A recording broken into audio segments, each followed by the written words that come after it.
In the Shulchan Aruch, the Code of Jewish Law, section 430 is all about the laws pertaining to the Shabbos before Pesach called Shabbat Hagadol, the Big Shabbos. Why is it called a Big Shabbos? Because a great miracle happened to the Jewish people in Egypt, as he explains over there in that chapter. Additionally, traditionally, Jews would gather on Shabbos before Pesach in the synagogues, and the rabbi would give over a review of the laws of the holiday. Or in later generations, the rabbi would give an extra long Passover-themed sermon to inspire everyone for the upcoming holiday. This year, the Shabbos before Pesach is also the day before Pesach. So this changes many things for us. This year, we must finish eating our Shabbos chametz early in the day, which necessitates us to start Shabbos services earlier and much quicker, so no time for the rabbi to give his sermon. But don't think the rabbis gave up on their opportunity for a long sermon. Instead of giving it on the Shabbos before Pesach, they pushed it up one Shabbos and gave it 2 Shabbosim before Pesach, which would be this Shabbos. So in the spirit of rabbis all over the world sharing Passover-themed sermons this week, allow me to share with you a Pesach thought. The holiday of Pesach has more than one name. It is called Chag HaPesach, the holiday of Pesach. It's also called Chag HaMatzos, the holiday of the matzahs. It's also called Chag HaAviv, the holiday of the spring. In general, most Jews always use the name Passover or Pesach to refer to this holiday, whereas in the Torah, almost always the name Chag HaMatzos is used, the holiday of matzahs. Why is this so? Why would we use a different name than what is most commonly found in the Torah for this holiday? The Holy Tzaddik, Rabbi Yitzchak of Barditchev, explained as follows.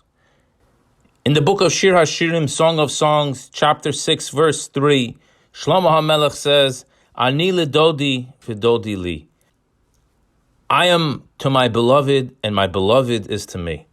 This is referring to the relationship between God and the Jewish people. We each have a deep love and appreciation for the other.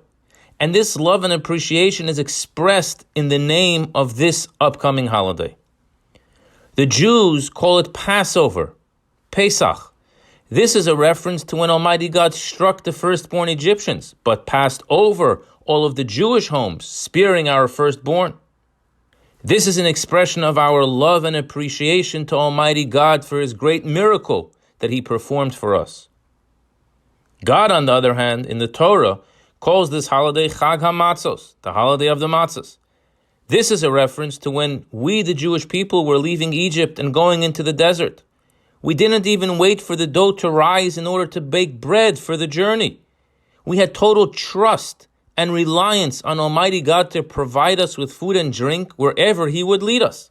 So the Jews are complimenting God each time we call it Pesach or Passover. And God is complimenting the Jewish people each time it's called a holiday of matzahs in the Torah. What a practical lesson for us to learn in our relationships. We must learn from this how important it is to always compliment the people that you love. And perhaps we can take this one step further. We find that in general, when one finds it difficult to compliment someone else, this can be traced back to inappropriate arrogance. My own ego is finding it difficult for me to express to someone else that he or she did a good job, deserving of a compliment.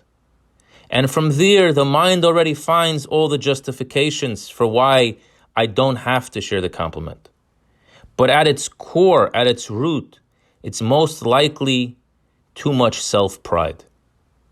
Chametz represents the inflated ego. When the dough rises, it's symbolic of the ego rising. By contrast, matzah represents bittul, humility. When the dough does not rise, this is symbolic of self-effacement. Perhaps we can say, by eating more matzah, by ingesting more of the matzah symbolism in our life, we will find ourselves being better complimenters as well, for we will be more humble. We must always show appreciation and love by complimenting each other. And if we are finding it difficult, then maybe we just need some more matzah. I wish you a good Shabbos.